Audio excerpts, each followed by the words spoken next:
দেহি আর একজনে কিমড়ি শুরু হয়ে গেল, ও আহা ও গুরু কিমড়ি কুটুর কুটুর করে। লোক দেখছি এইরকম জানোয়ার দিয়ে কি সব আইডিয়া আসতেছে, ও ঠিক কিনা বলো? রাগ করতেছেন মনে হয়, তাই না?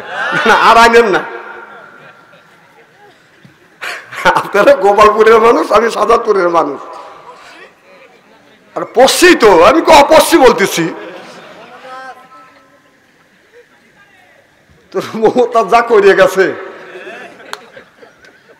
খুব কি খারাপ লাগতেছে নাকি? ওয়াজটা করিয়ে দেন আমার ভাইয়ের। আমার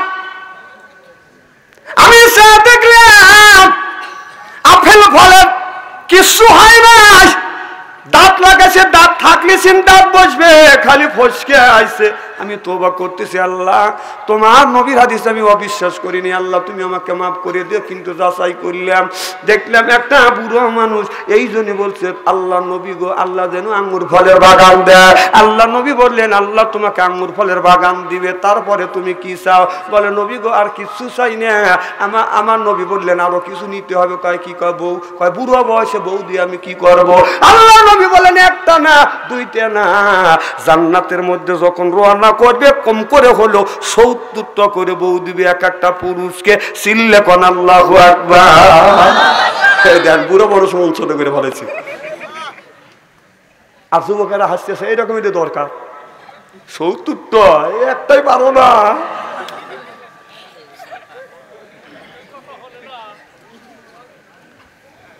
আমার ভাইয়ের আমার,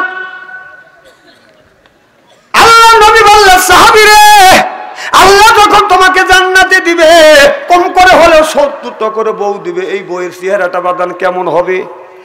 এই হুর যখন ভুল করিয়া জমিনে যদি থুতু ফেলতো, তামাম পৃথিবীর মাটিতে আতরের মতন গ্রান হয়ে যায়। তো ভুল করিয়া পানির ভিতরে থুতু ফেললে তামাম পৃথিবীর পানিতে দুধের মতো সাদা হয়ে যায়। তো আর আমাদের ঘরে যে হুর আছে, একটা একটা করে হুর আছে, হুরের বালিশে নাক রাখা যায় না।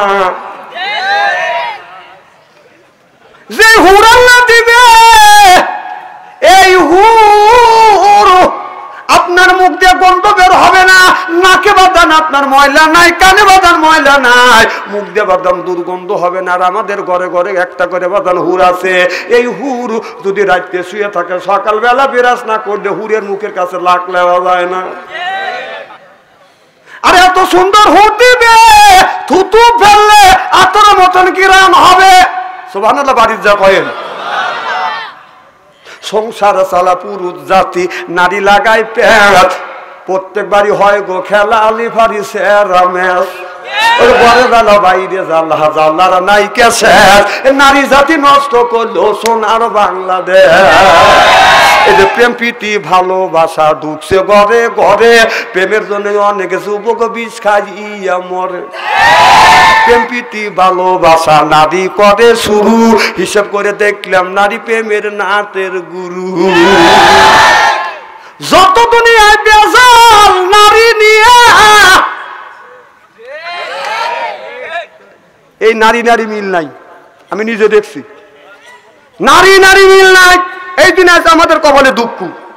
যদি বলেন হুজুর বাস্তব, বাস্তব আপনি বাসে যখন উঠবেন, কোন পুরুষ যদি ওঠে বসে থাকে, একজন মহিলা গেলে এই পুরুষ, যে কোনো পুরুষ একজন না একজন সিট ছেড়ে দিয়ে দাঁড়ায় মহিলা সিটে বসেবে। কতক্ষণ? জুয়ার মহিলা সিটে বসে আছে, একজন বুড়ি মহিলা লাঠি নিয়ে কাটতেছে, তা ওই বুড়ি মহিলা ওই জুয়ার মহিলা উঠে বুড়ি মহিলাকে বসার সুযোগ দিবে না। এত হিংসা ওরা। ড্রাইভার যখন ব্রেক করে বুড়ি মানুষ গড়িয়ে পড়ে যায়, তা ওই যুবতী ওঠে না। এত গরিব আছে। এই গরিবের কারণে আজকে আমাদের কপালে দুঃখ। একজন 17 বছর, একজন 10 বছর। জান যাই যাইবার আবার 3 আসনে দাঁড়াইছি।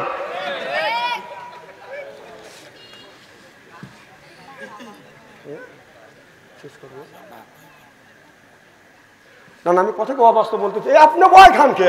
এই আজকে এই দিনে তো দুঃখ কপালে। আমি কি খারাপ কিছু করছি নাকি? কথা বল না কে? এইগুলি করেন না, এ খারাপ কিছু বলি নাকি? আমি বলতেছি বাসার মধ্যে আমরা নারীদেরকে জায়গা দেই, নারীদের সিট দেই, বুড়ো মহিলা বস দাঁড়ায় কাঁদতেছে, ওই যুবতী মহিলা ওঠে না। নিজে দেখছি। আমি সেটা বলতেছি। আর এদের কারণে আমাদের দুঃখ, এখন 17 বছর চালায় নাই। আমি কোন গোপাল পড়ছি না মহিলা প্রার্থীও দাঁড়াবো না।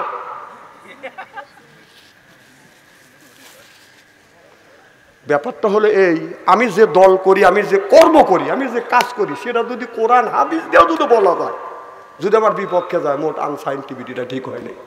আর আমি যে দল করি, আমার দলের পক্ষে যদি কথা হয়, আমার নেতা নেত্রীর পক্ষে যদি কথা হয়, তাহলে সেটা যদি কোরআন হাদিস দিয়ে বলা হয়, বলে মোট আনসাইন্টিফিকটা ঠিক হয় নাকি, মানে দলের পক্ষে কথা বলি ঠিক। ব্যাপারটা হলো এইরকম। আমি একটা ভোটের কথা বলবো না, আপনারা ভোট দেন অমুক দল, অমুক ভোট দিয়ে অমুকে ভোট দিয়ে, এ কথা আমি বলবো না, জীবনে বলিও নেই, বলবো না, দরকার কি। কিন্তু বাস্তবের সাথে কথা বলি মানুষকে বোঝানোর জন্য। আমার ভাইয়েরা, মুসলমান ভাইরা, আল্লাহর হাবিবের পেগম্বরদের ভালো করে লক্ষ্য করে শুনুন, আমলে নিয়তে বাদান শুনতে হবে। এই যে দেখেন পুরুষ মানুষ বাদান কত সুন্দর কষ্ট করে, এই নারী ঘরের মধ্যে বাদান পেঁচ লাগায়, কি কর লাগায় কি লাগায় না। এদের পুরুষেরা আমরা যারা বাবা আছি, সারাদিন পরিশ্রম করি, সারাদিন আমরা পরিশ্রম করি ছেলে মেয়ের পেটে খাবার তুলে দেওয়ার জন্য, আর সুন্দর পোশাক পরানোর জন্য, সুন্দর কাপড় দেওয়ার জন্য, গাম জড়াই কাপড় সুপুর সিঁড়ি ছেলে মেয়ের শরীরে ভালো কাপড় দেওয়ার জন্য।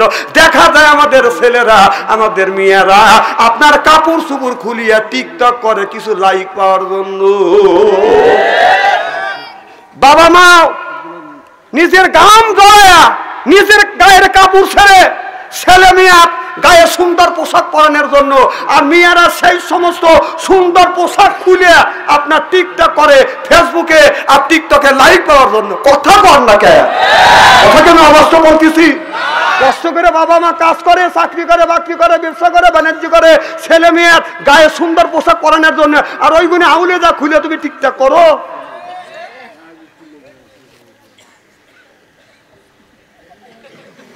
হায়রে মানুষ, মানুষ জ্ঞান থাকতেও অজ্ঞান হওয়া যাচ্ছে। আমার ভাইরা, আমার ভালো করে লক্ষ্য করে শোনেন, আল্লাহর নবী বললেন সাহাবীরে, এক একটা পুরুষকে আল্লাহ 70টা করে বউ দিবে, যাদের বয়স হবে বাদান আপনার 18 থেকে 16 থেকে 17, 17 থেকে 18, এর চাইতে বয়স বেশি হবে না। আপনার এই মানুষটা যখন জান্নাতে যাবে আর 70,000 হুর আসবে, আপনার জান্নাতি গান নৃত্য পরিবেশন করবে আর বলবে নাহুনুন খালিদাতু ফালানাজদু ওয়া নাহুনু নাইমাতু ফালানাবাসু। আল্লাহু আকবার। এই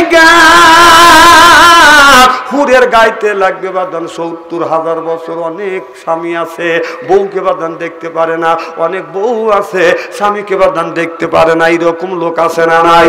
অনেক স্বামী আছে বাড়িতে আছে, বিবিকে ডাক দেয় সালমার মা, কোনো কথা কয় না, ও সালমার মা কোনো কথা কয় না, ও সালমার মা 3বারে বার উত্তর দেয় না। একই স্বামী এসে ডাক দিল সালমার মা, আর তুমি উত্তর নিলে কুত্তর মতো। অনেক পুরুষ আছে বিবির কাছে যা বলে তোর দিয়ে সংসার চললো না, আমার আর একটা বিয়ে করাই লাগবে, এইরকম পুরুষ আছে না নাই? বন্ধুগণ আমার, আমি বলবো মা, তোমার স্বামী যদি তোমাকে রাখিয়া অন্য মহিলার পিছনে যদি যায়, পরকীয়া প্রেম করে, মা এই জান্নাতি গান যদি আপনি মুখস্থ করিয়া বিছানায় যখন শুইতে যাবেন, একই বালিশে দুইজন শুবেন মুখোমুখি হয়ে, একই বালিশে। মা আয়েশা রাদিয়াল্লাহু তাআলা আনহা বলেছে, আমরা স্বামী স্ত্রী আমার বিশ্ব নবীকে নিয়ে আমি যখন ঘুমিয়ে পড়তাম, একই বালিশে মুখোমুখি হয়ে ঘুমাইতাম। সুবহানাল্লাহ বললেন না? আমার ভাইরা আমার, কোন ব্যক্তি যদি স্বামী স্ত্রী একই বালিশে শুইয়া মুখোমুখি হয়ে যদি বাদান ঘুমিয়ে পড়ে, আর এই জান্নাতি গান 40 থেকে 41 দিন পর্যন্ত স্ত্রী যদি স্বামীকে শুনাইতে পান চাইলে, এবার সাহাবী বলে নবী গো, আমার মুখের 32টা দাঁত, একটা দাঁতও নাই। আল্লাহ যদি আপেল ফলের বাগান দেয়, কামড়া ভাঙতে পারবো না। এরপরে বেদানা ফলের বাগান আপনার বাগান দিলে, বেদানা ফল আমি কামড়া খাইতে খাইতে পারবো না, এরপরে আপনার পেয়ারা ফল দিলে আমি খাইতে পারবো না। আল্লাহ যদি আঙ্গুর ফলের বাগান দেয় মুখের মধ্যে নিব, মাছলি দিয়ে ঠাসি মারবো, রসে আমার পেটটা ভরিয়ে যাবে। আমি এই হাদিসটা পড়িয়ে আমি যাচাই করবার জন্য একটা আপেল ফল কিনে আনলাম এত বড়। আমি আমার এলাকার একটা মুরব্বী দাদা কাছে যা বললাম, দাদা, দাদা কয় কি নাতি, মানে দাঁত নাই, কথা বুঝতেছেন না। কম দাদা আপেল ফল কি খাবেন? কয় দিলি তো খাওয়াই যায়। কম খাও। কয় না শেষে দেও। কি দেও?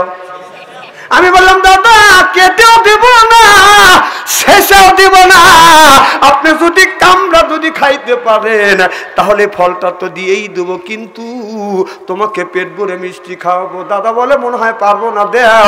দেখলাম দাদার কাছে ফলটা দিলাম, দাদা কামড় দেয়, স্লিপ কাটে। হাসেন না, হাদিসের কথা হাসেন না। যার দাঁত নাই সেই বোঝে, এখনই যার দাঁত নাই তার কাছে একটা আপেল দেন, যে কামড় দিবে, স্লিপ কেটে চলে আসবে। আমি নিজে প্র্যাকটিক্যালি হাদিস পড়ে খালি প্র্যাকটিক্যাল প্রমাণ করছি।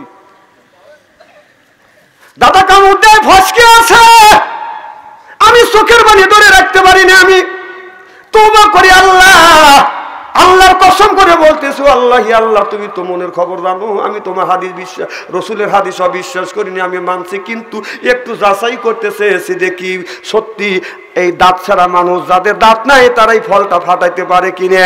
3-4 মিনিট পর দেখলাম ফলটা গুড়িলাম, দাদা কামড় দিছে, ঠিক চিহ্ন নাই, খালি ফসকে আইছে। দাঁত থাকলে সে একটা দাগ হবে। ছোট ছোট বাচ্চাকারা মুখের মধ্যে হাত দিলে কামড় দিলে দাগ হয়, কথা কয় না পাবলিক। এত সুন্দর করে কোরআন হাদিস বাস্তবের সাথে মিল করে বুঝনের পরেও যদি না বোঝেন, কি বলে বুঝবো আপনি তো কন না। না খালি কই দে বাবা কাঁদো, এখন কাঁদো, হাই রে কাদার সরেশ, খালি পীর সাহেব আসবে, কোনো কথা নাই। পীর সাহেবের চাইতে দামি দামি কথা বড় বড় মৌলানা বলতেছে, আর পীর সাহেব রাস্তায় হাঁটিয়ে আসতেছে।